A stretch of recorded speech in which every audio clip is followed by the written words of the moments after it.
délivrance et joie. Cœur à cœur, cœur à cœur.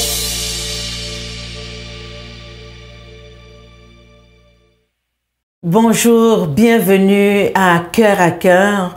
Nous continuons avec la série sur administrer en bon père de famille. Alors, chacun de nous est appelé à savoir que nous avons chacun un rôle à jouer au sein de la société. Dieu nous a créés, mais Dieu nous a placés dans une société dans laquelle chacun est appelé à contribuer selon l'appel que le Seigneur a mis sur sa vie. Alors, nous voulons voir aujourd'hui pas l'appel, mais nous voulons voir l'administration en tant que bon père de famille, mais dans la société dans laquelle le Seigneur nous a placés. Et nous continuons cette série avec Papa Samuel, Papi Samuel, le pasteur Samuel. Papi Samuel, bonjour. Oui, bonjour Nathalie, bonjour Nat, bonjour pasteur Nathalie, bonjour maman Nathalie. Voilà, donc Dieu nous... Plusieurs chapeaux. Exactement. Dieu nous a placés, nous sommes venus au monde, nous sommes venus au sein d'une famille, mais après la famille, nous sortons à l'extérieur. Et à l'extérieur, chacun de nous a un rôle à jouer. Et dans ce rôle à jouer, nous devons également administrer avec les talents, avec les dons que Dieu nous a donnés. Parce que quand Dieu nous donne les dons, il ne nous les donne pas pour notre propre réjouissance, mais ces dons ont un but et nous devons bien administrer en bon père de famille les dons que le Seigneur a placés dans nos vies. En effet, nous avons toujours cette norme générale de comportement qui est l'expression du bon père de famille, le bonus pater familias, qui est en fait cet homme ou cette femme, parce qu'il ne faut pas de nos jours, ou même Dieu lui-même l'a établi ainsi, que l'homme et la femme, c'est complémentaire. Donc quand nous parlons de l'homme, c'est par économie de vocabulaire, mais c'est cet homme qui inclut aussi la femme.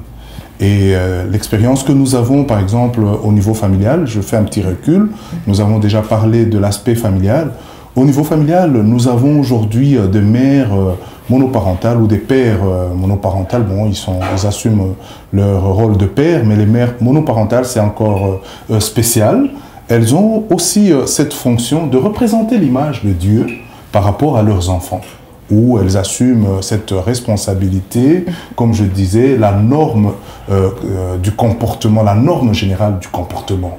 Donc, le modèle de Dieu.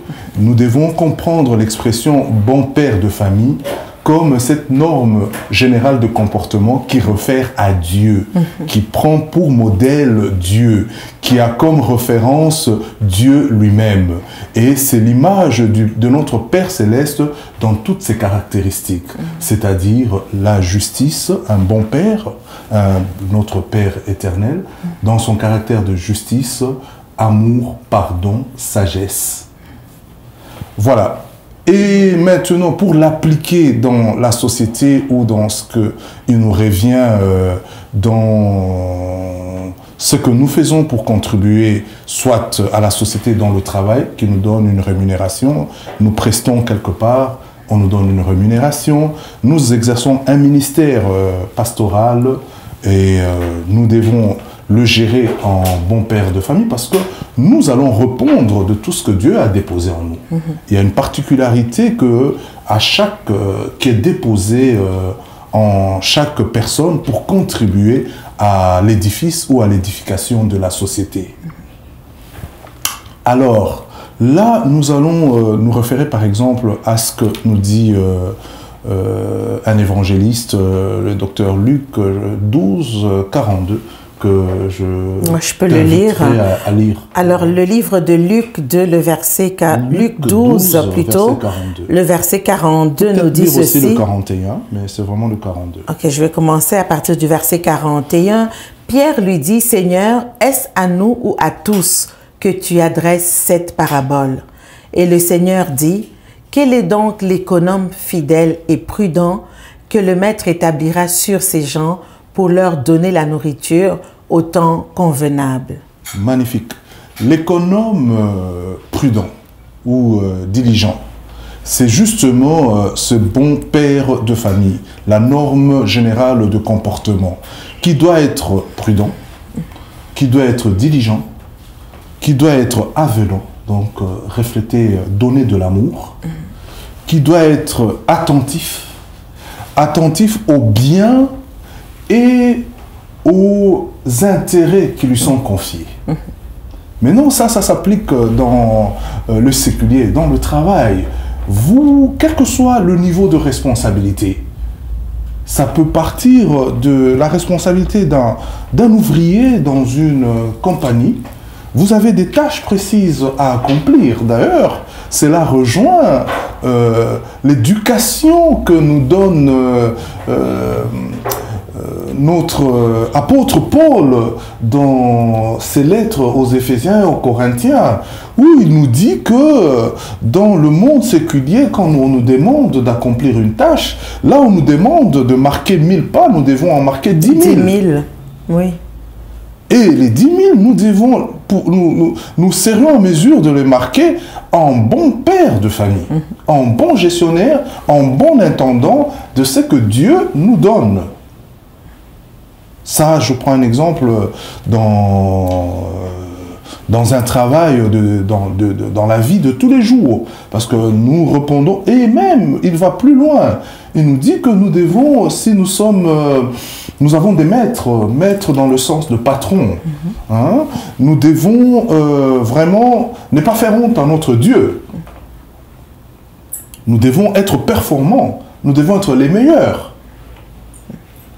Et ça, c'est valable pour chaque personne. Donc, la notion, cette norme de comportement général applicable à toute personne qui contribue dans la société.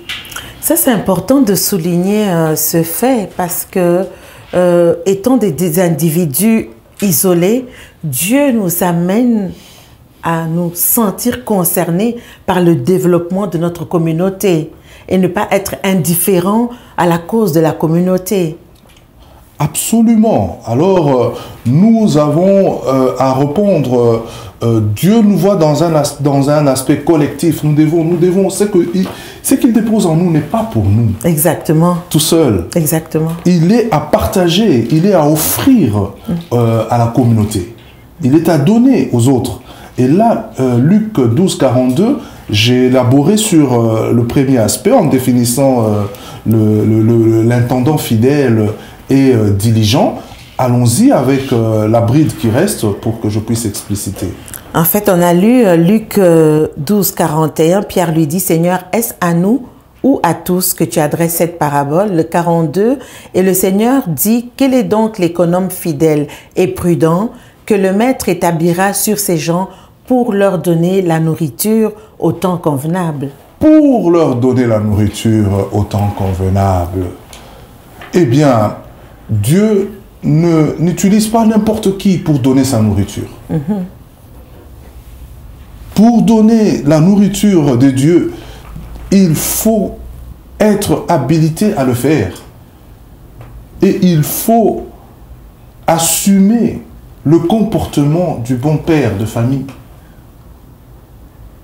Il faut être un excellent administrateur des dons que Dieu nous dispense. C'est pour ça qu'il y a la parabole des 12 talents. Est-ce que vous vous en... je me mets à poser les questions. C'est moi qui dois répondre aux questions. Justement, la parabole des talents, oui, où Dieu met un intendant, Dieu donne 10 talents à un, 5 talents à l'autre, 3 talents à l'autre, et chacun a la responsabilité justement de bien gérer ses talents, de les fructifier, parce qu'il y a des comptes à rendre à un moment donné. Absolument. Oui, la société attend que nous allons de l'avant. Ça a commencé depuis le jardin d'Éden, où l'homme, le premier homme, avait comme devoir de cultiver et de garder. Cultiver, c'est-à-dire de travailler. Et... Mais quel exemple on pourrait donner de manière pratique, si on pourrait sortir un petit peu de la parole et de regarder dans le concret aujourd'hui, comment est-ce qu'on peut dilapider les biens que Dieu nous donne? quel est ce type de bien? Et dans la parabole des talents, on voit ici, il est intendant de quoi? Quels sont ces biens, quels sont ces talents que le Seigneur nous donne et que nous devons bien gérer aujourd'hui? Je vais dire au point de vue de la société, par exemple. Chacun de nous a une particularité. Prenons dans ce que vous faites là, Pasteur Nathalie, avec une émission comme Cœur à Cœur. Voyez-vous, le besoin est là. Le besoin est criant, le besoin parle. Hein? Et en répondant à ce besoin, vous vous positionnez dans ce que le Seigneur attend de toi et de moi. Ça, concrètement, c'est un apport. De nos jours, nous sommes dans les multimédias, dans les médias, beaucoup plus pour des loisirs. Mais c'est des canaux que nous pouvons aussi saisir pour passer un message, justement. Et c'est là, c'est un talent, c'est quelque chose que Dieu a particulièrement déposé en toi et moi, qui aujourd'hui, nous l'offrons à la communauté. C'est déjà un exemple concret. Et il y a bien d'autres. J'ai eu à suivre les émissions précédentes. Je reviens par exemple à une émission très riche d'enseignements. Les apparences, là, avec le cas de notre nièce Bérénice, où il y avait un partage sur l'albinisme avec Marie-Claire. Mais c'était quelque chose, j'étais en voyage, mais je me suis arrêté vraiment là-dessus. C'est des réalités auxquelles nous sommes confrontés. Il ne suffit pas seulement que de se retrouver entre quatre murs, nous louons, nous adorons, et puis ça c'est limite là, chacun rentre dans sa réalité de tous les jours. Mais il y a des choses qui vont nous chercher, qui nous affectent, mais nous devons pouvoir en parler, trouver des plateformes pour pouvoir discuter, partager ces choses de la vie. Vous aviez discuté, partagé un sujet comme les relations toxiques avec la sœur Béatrice. C'est des choses que la société a besoin d'entendre. Oui. Il y a cet exemple qui me vient à l'esprit, c'est l'exemple du bon Samaritain. Oui. On pourrait considérer le bon Samaritain également comme étant un bon intendant. C'est-à-dire qu'il avait des dons.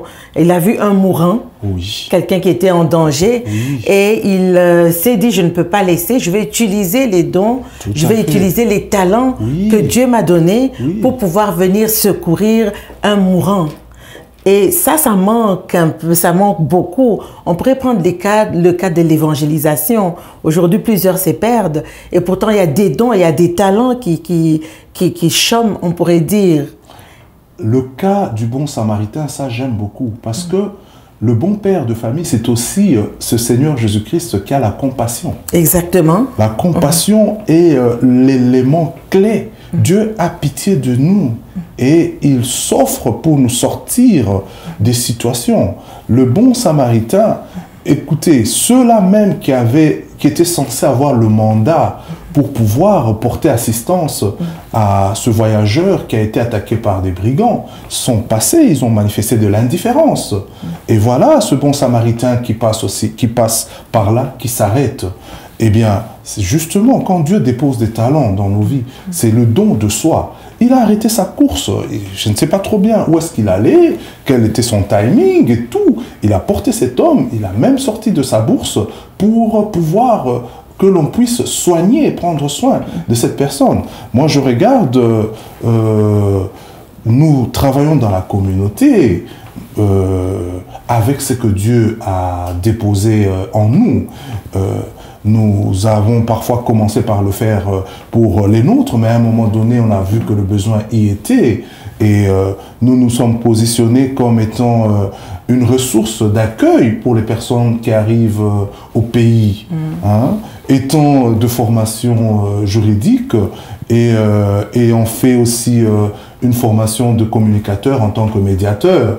Qu'est-ce que nous faisons? Nous nous positionnons, pasteurs aussi, nous nous positionnons comme intermédiaires. Les gens arrivent en Amérique du Nord et spécialement ici au Canada, arrivent dans des situations de vulnérabilité parce que c'est un renouvellement total de la vie, de la culture. Ça prend un intermédiaire qui est...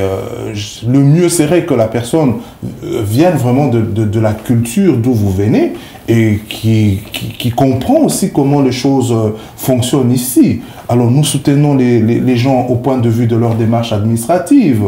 Et il y a une grande satisfaction que nous retirons de cela. Oui. Nous sommes en train de clôturer justement cette série. Et c'est un talent justement qu'on a pu fructifier. Fructifier, oui. Je suis très satisfait pour cela. Merci Seigneur. Oui. On est en train de clôturer cette série. On ne pourra pas vraiment aller plus loin. Est-ce qu'il y a un message particulier par rapport à la bonne administration, un message à donner à une famille, à donner à un chef d'entreprise, à un pasteur? Quel est le message qu'on peut véhiculer aujourd'hui, un conseil à donner? Je suis en train de me découvrir un nouveau talent de motivateur. Alors, en tant que nouveau coach motivateur, nous allons justement vous faire voir que la norme générale de comportement est celle du bon père de famille. Que la société moderne a tendance à chercher à évacuer à cause de cette demande de l'égalité de sexe hommes et femmes. Je ne suis pas entré dans la profondeur de ces débats-là, mais nous sommes, comme on dit, nous sommes les médiateurs de la nouvelle alliance. Hein? Donc, créer vraiment des rapprochements pour que tout le monde puisse trouver son compte là-dedans. Ça reste que l'homme prévoyant, diligent, avenant, reste un repère, l'homme ou la femme. Et nous avons besoin aujourd'hui de construire nos vies personnelles, familiales, communautaires, avec des outils, avec des références. Nous finirons avec ce verset 1 Pierre 4, le verset 10, qui nous dit ceci: « Comme des bons dispensateurs des grâces diverses de Dieu, que chacun de vous mette au service des autres le don qu'il a reçu. » Alors soyons des bons dispensateurs et soyons des bons administrateurs des grâces que Dieu nous a données. Amen. Que le Seigneur vous bénisse. Visitez notre page Facebook, écrivez-nous, donnez-nous vos questions et nous nous ferons un plaisir d'y répondre. Que le Seigneur vous bénisse.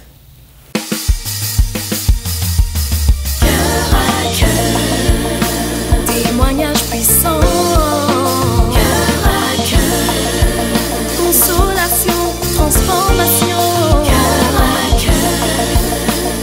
Délivrance et joie. Cœur à cœur.